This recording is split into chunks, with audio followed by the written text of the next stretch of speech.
AI দিয়ে লেখা চেনার উপায় কি? কোনো লেখা দেখলে তা আসলেই এআই এর লেখা নাকি মানুষের, তা কিভাবে বুঝবেন? ফেসবুকে স্ক্রল করতে করতে একটা দারুণ স্বাস্থ্য বিষয়ক টিপস পেলেন, অথবা হয়তো একটা নতুন ফোনের রিভিউ পড়ছেন। লেখাটা ঝরঝরে এবং সুন্দরভাবে গুছিয়ে লেখা, কিন্তু পড়ে মনে হচ্ছে সবকিছু কেমন যেন নিখুঁত কিন্তু প্রাণহীন। আপনার মনে হতেই পারে এই লেখাটা এআই দিয়ে লেখা, কিন্তু আসলেই সেটা এআই এর লেখা নাকি মানুষের, তা কিভাবে বুঝবেন? কোন বিচারে একটি লেখাকে এআই এর লেখা বলবেন? এআই এর লেখা চেনার কিছু সহজ ও সাধারণ উপায় আছে। এর জন্য কোনো সফটওয়্যারের দরকার নেই। লেখার মধ্যেই এমন কিছু চিহ্ন লুকিয়ে থাকে যা দেখেই আপনি ধরে ফেলতে পারবেন লেখাটা মানুষের নাকি এআই এর। চলুন সেই সহজ উপায়গুলো জেনে নিই। ১. একই রকম শুরু।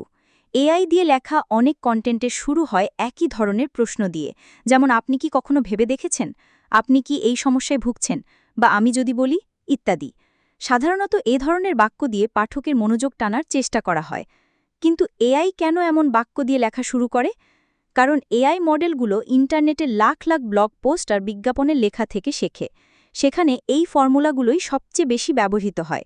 কিন্তু একজন সত্যিকারের লেখক সবসময় নতুনত্ব খোঁজেন। তিনি হয়তো সরাসরি কোনো গল্প দিয়ে শুরু করবেন বা কোনো মজার তথ্য দিয়ে। তাই এরপর যখন দেখবেন কোনো লেখার শুরুতে এমন একঘেয়ে প্রশ্ন বারবার আসছে, ধরে নিতে পারেন এর পেছনে কোনো এআই এর হাত আছে। ২. কথাবার্তা খুব সাধারণ কিন্তু নির্দিষ্ট কোনো তথ্য নেই। এআই এর লেখায় প্রায়ই দেখবেন এমন কিছু বাক্য আছে যেগুলো শুনতে খুব ভালো লাগে, কিন্তু ওসব বাক্যে তেমন কোনো তথ্য নেই। যেমন, অনেক গবেষণায় দেখা গেছে, বিশেষজ্ঞরা মনে করেন, বা সাম্প্রতিক এক সমীক্ষায় বলা হয়েছে। এ ধরনের বাক্যে স্পষ্ট করে বলা হয় না যে কোন গবেষণা বা কোন বিশেষজ্ঞ বলেছেন। ধরুন, আমি আপনাকে বললাম একটা জনপ্রিয় অ্যাপ ব্যবহার করুন, দেখবেন সব সমস্যার সমাধান হয়ে যাবে। কিন্তু অ্যাপটার নাম আর বললাম না। এআই সাধারণত এ ধরনের উদাহরণ দেয়, কিন্তু মানুষ যখন লেখে তখন সে তার অভিজ্ঞতা থেকে নির্দিষ্ট উদাহরণ দেয়। সে নির্দিষ্ট ব্র্যান্ডের নাম, আসল পরিসংখ্যান বা কোনো বিশেষ ঘটনার কথা বলে।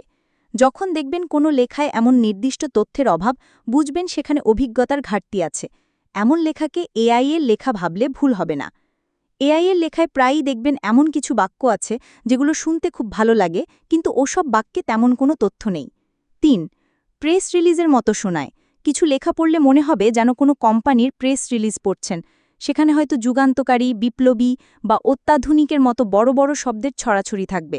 কিন্তু এই শব্দগুলো কেন ব্যবহার করা হচ্ছে তার কোনো ব্যাখ্যা থাকে না। এআই প্রায়শই কঠিন শব্দ ব্যবহার করে লেখাকে আকর্ষণীয় করার চেষ্টা করে, কিন্তু মূল ভাবটা সহজ করে বোঝাতে পারে না। একজন অভিজ্ঞ মানুষ যখন লেখেন, তিনি আপনাকে বলবেন কোন জিনিসটা কেন ভালো বা কোনটার ব্যবহার কিছুটা ঝামেলার। যদি কোনো লেখা পড়ে আপনার মনে হয় লেখক আপনাকে তথ্য দেবার চেয়ে চমক দিতেই বেশি আগ্রহী, তাহলে সম্ভবত লেখাটা এআই দিয়ে তৈরি। ৪. সবকিছুই যেন অতিরিক্ত ইতিবাচক। এআই লেখার আরেক বড় লক্ষণ হল এর একঘেয়ে সুর।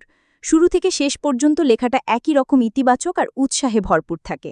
যে কোনো সমস্যার সমাধান সেখানে খুব সহজভাবে তুলে ধরা হয়, কোনো জটিলতা বা হতাশার কথা থাকে না। কিন্তু মানুষের লেখা একটু সরল হয় না। মানুষের লেখায় মেজাজের পরিবর্তন থাকে। লেখার মধ্যে রাগ, বিরক্তি, আনন্দ বা সংশয় ফুটে ওঠে। যখন দেখবেন কোনো লেখায় শুধু ভালো ভালো কথা বলা হচ্ছে আর কঠিন বিষয়গুলোকে এড়িয়ে যাওয়া হচ্ছে, তখন একটু সন্দেহ করতেই পারেন। এআই আপনাকে কোনো কাজ করার সঠিক ধাপগুলো নিখুঁতভাবে বলে দিতে পারবে, কিন্তু সেই কাজটি করতে গেলে বাস্তবে কি কি সমস্যা হতে পারে তা বলতে পারবে না। ৫. বাস্তব জীবনের ঝামেলাগুলো অনুপস্থিত। এআই এ লেখা চেনার সবচেয়ে বড় উপায় এটা। এআই আপনাকে কোনো কাজ করার সঠিক ধাপগুলো নিখুঁতভাবে বলে দিতে পারবে, কিন্তু সেই কাজটি করতে গেলে বাস্তবে কি কি সমস্যা হতে পারে তা বলতে পারবে না। যেমন, একটা রেসিপি বই আপনাকে কেক বানানোর সব উপকরণ আর প্রণালী বলে দেবে, কিন্তু আপনার মা আপনাকে বলবেন ডিমটা ফ্রিজ থেকে বের করে একটু নরমাল হতে দিস, নইলে কেক ভালো ফুলবে না। এই যে বাস্তব অভিজ্ঞতার ছোঁয়া, এটাই এআই এর লেখায় অনুপস্থিত থাকে। লেখাগুলো বইয়ের পাতার মতো নিখুঁত হয়, কিন্তু বাস্তব জীবনের কোনো ছাপ সেখানে থাকে না। ড্যাশ দিয়ে লেখা বিচার করবেন না। অনেকে লেখার মধ্যে এম ড্যাশ দেখলেই এআই লেখা মনে করেন, কিন্তু এটা অন্যায়। শত শত বছর ধরে লেখকরা এই চিহ্ন ব্যবহার করেছেন। লেখার মধ্যে নাটকীয়তা আনতে, বিরতি দিতে, অতিরিক্ত চিন্তা করতে এই চিহ্ন ব্যবহার করা হয়। তবে এআই এম ড্যাশ ব্যবহার করে ভুল জায়গায়। যেখানে সেমিকোলন দিতে হবে সেখানে দেয় এম ড্যাশ। অনেক সময় বাক্যের মধ্যে এম ড্যাশ প্রয়োজন না হলেও জোর করে দেয়।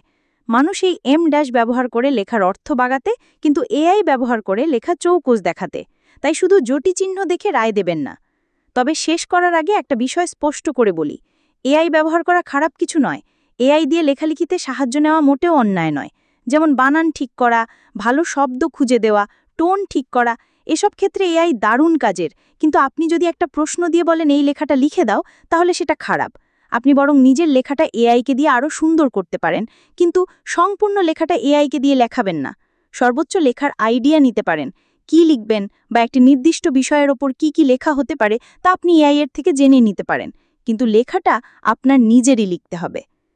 সূত্র tomsguide.com।